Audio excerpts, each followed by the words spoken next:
Quando o Brasil começou a acordar para a questão de inovação nos anos 90, era interessante que fizeram um levantamento de todos os temas que eram tratados na universidade, tudo. O que diziam? A China tem algumas pesquisas que ela é de ponta, mas se pegar todo o conjunto de pesquisas, o Brasil abarca muito mais pesquisas e conhecimentos do que a China. E nós vimos aí o sistema de inovação e pesquisa por água abaixo, apesar dos grandes esforços do nosso entrevistado de hoje, grande especialista, que é Glauco Arbix, da USP. O Glauco tentou, uma época, um projeto fantástico, aí quando o FINEP ia se transformar no BNDES da inovação. Glauco, aproveitando a pergunta do professor da Poli, do Choi, como que poderia ser, digamos, essa parceria em termos de inovação e tecnologia com a China? Tudo bom, Nassif, Pedro? É um prazer estar aqui com você. Peço desculpas pela minha voz, mas é a Covid. Peguei Covid e estou com sequela. Desculpe. Eu acabei de chegar de viagem, estava nos Estados Unidos dando aula, e cheguei aqui, menos de 15 dias, peguei Covid. Eita! Não foi agradável. Não está sendo agradável. Mas a questão que você levanta tem muito a ver inclusive, com a política industrial que o Biden lançou nos Estados Unidos.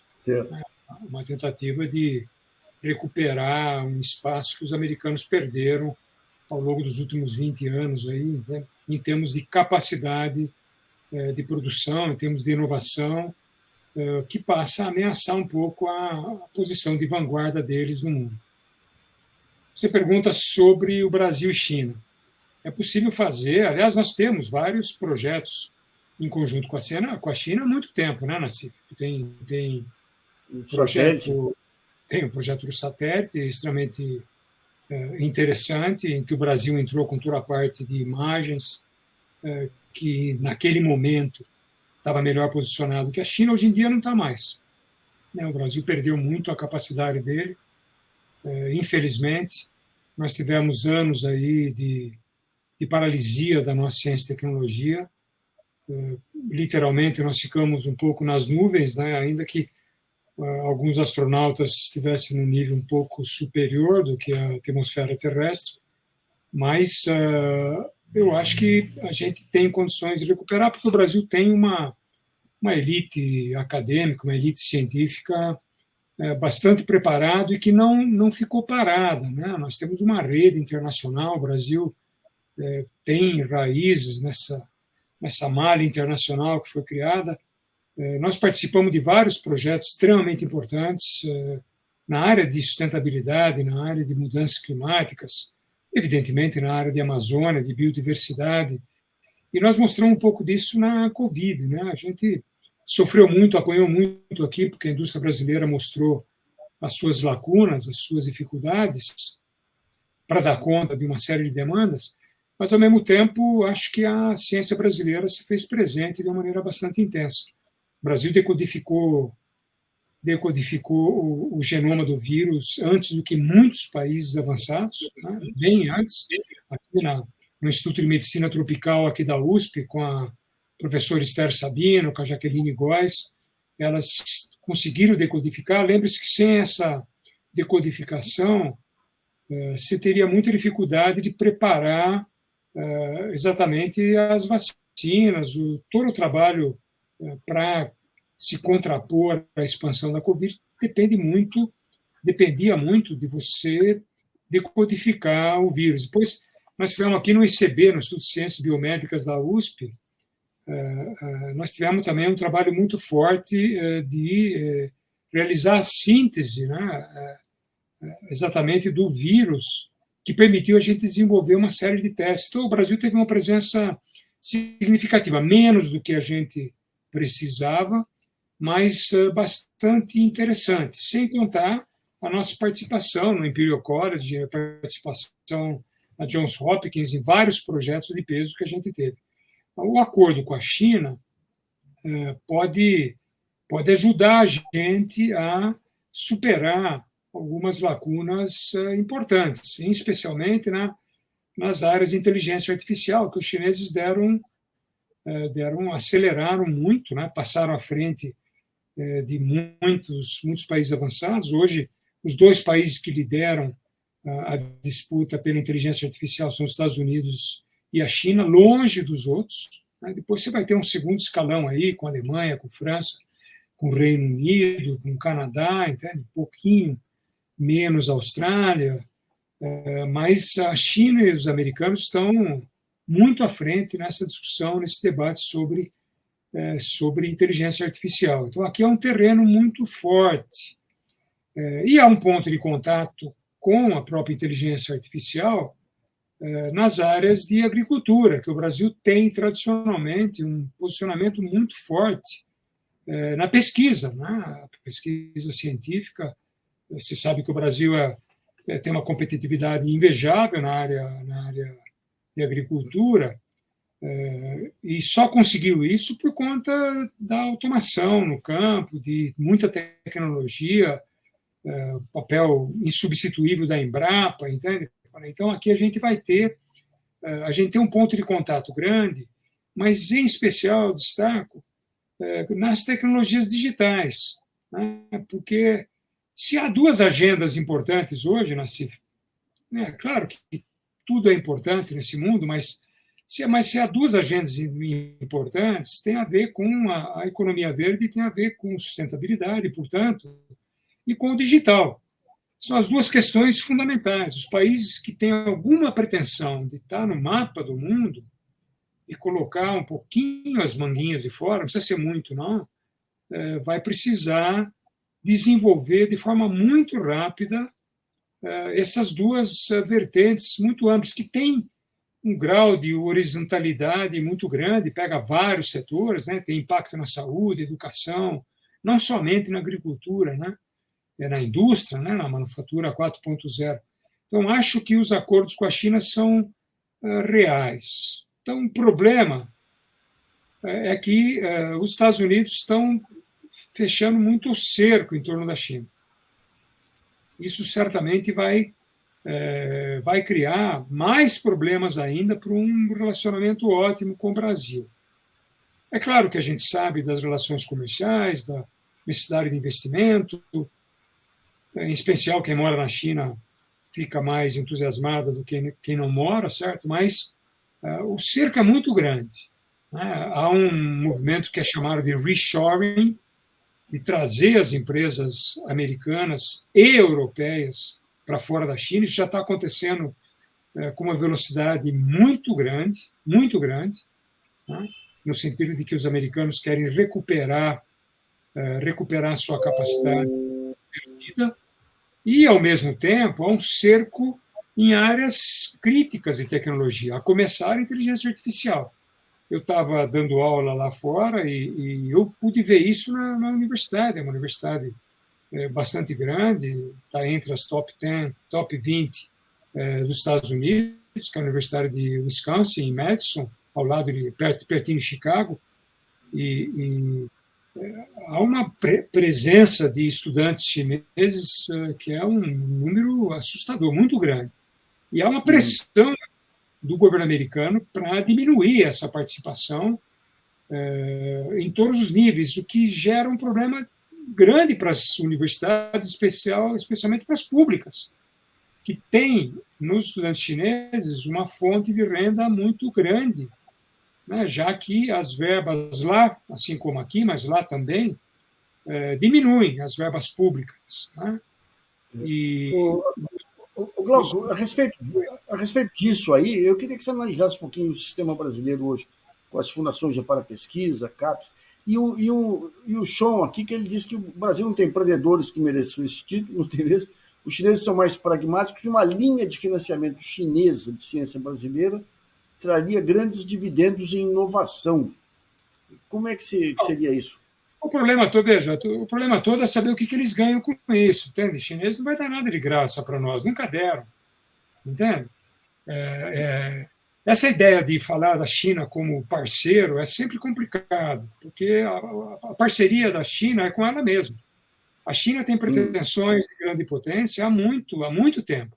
Você tem que lembrar que é a maior economia do mundo, é a maior cultura que mais tempo durou no mundo, né? Por mais de 2.000 anos eles dominaram a economia mundial, perderam o pé no Renascimento, de forma mais acentuada nas duas revoluções industriais, se dividiram, se fragmentaram, foram comidos internamente, né, por dentro, e agora estão se recuperando. Né?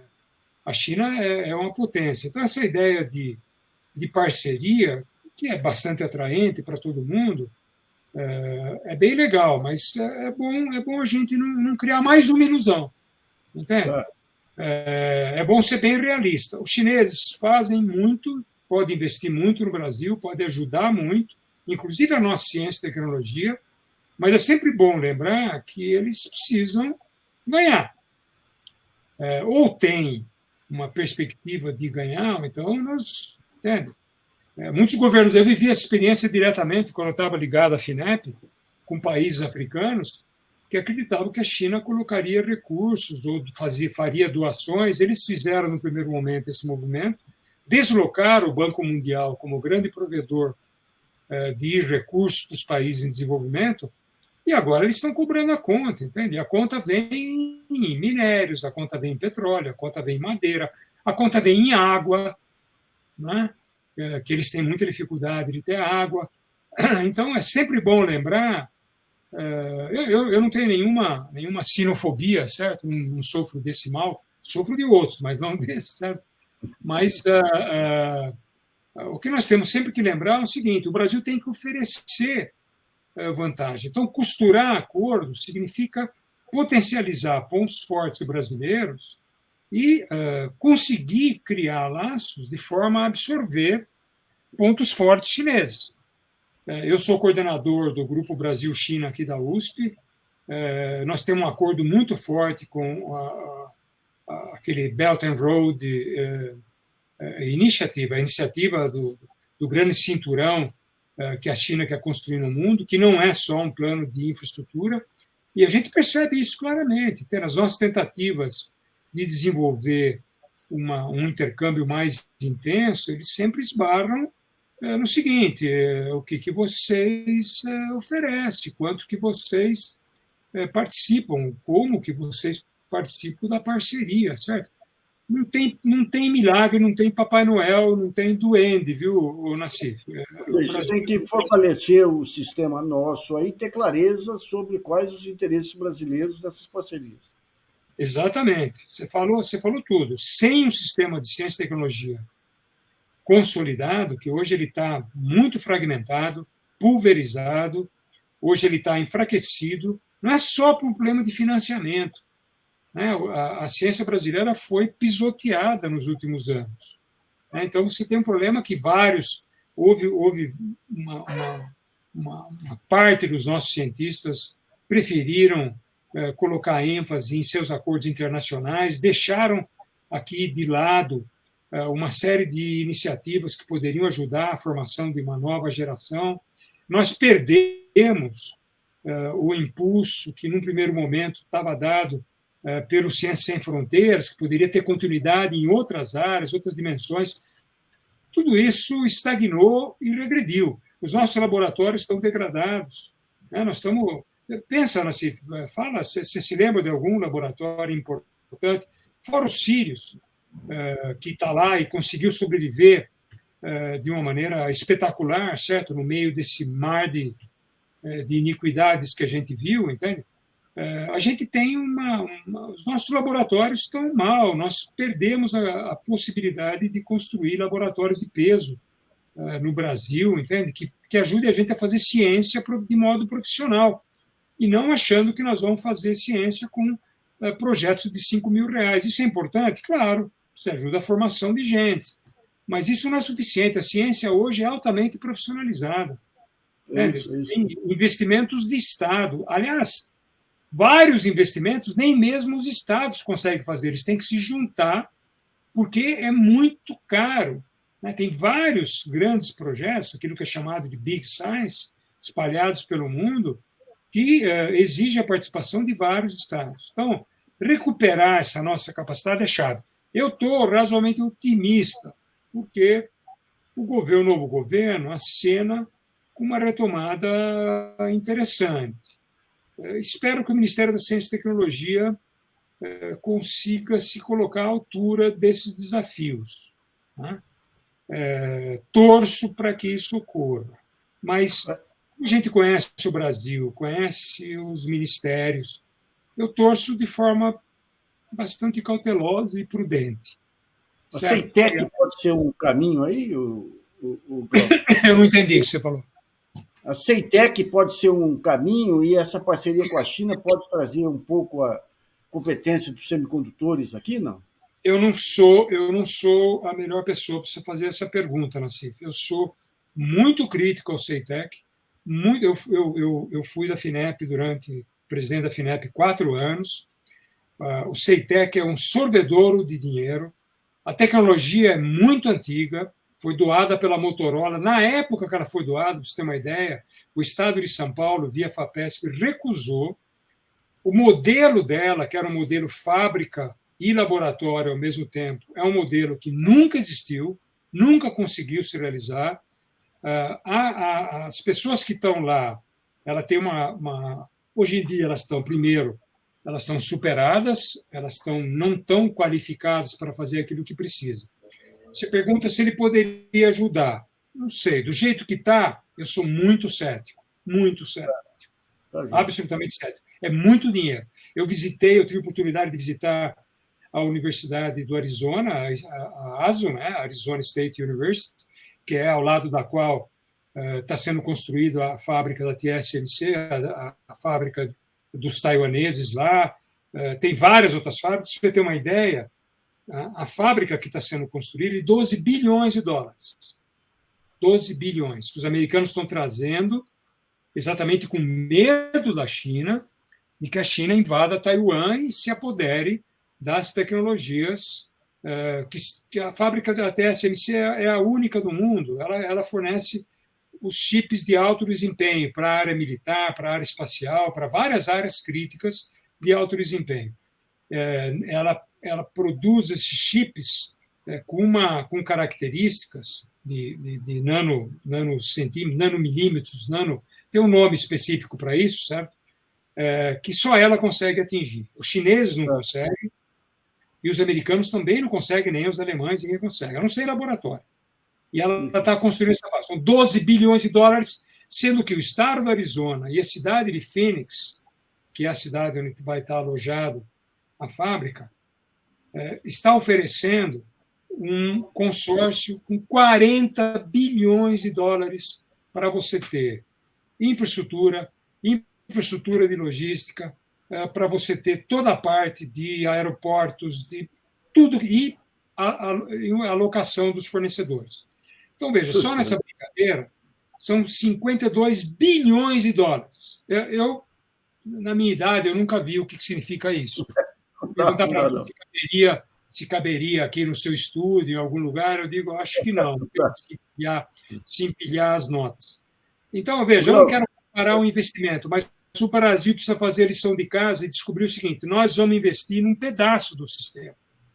Esse pedaço talvez seja uma design house de alto desempenho, talvez seja na parte de waffle, talvez... Tem vários segmentos. Fazer chip é uma linha muito grande, tem vários caminhos a serem percorridos. Então, o Brasil precisa fazer escolhas. Não acho que o CEITEC é a saída. Mas vamos ver, foi criado um grupo de trabalho na Casa Civil. O Ministério, a ministra, a Luciana, pelo menos, declarou que gostaria muito de recuperar o CEITEC. Acho que vai ser mais dinheiro desperdiçado, mas eu torço para dar certo. Glauco, obrigado aí por sua participação aí e recuperação rápida aí, bichão. Pode deixar. Um abraço para todos vocês. Obrigado, professor.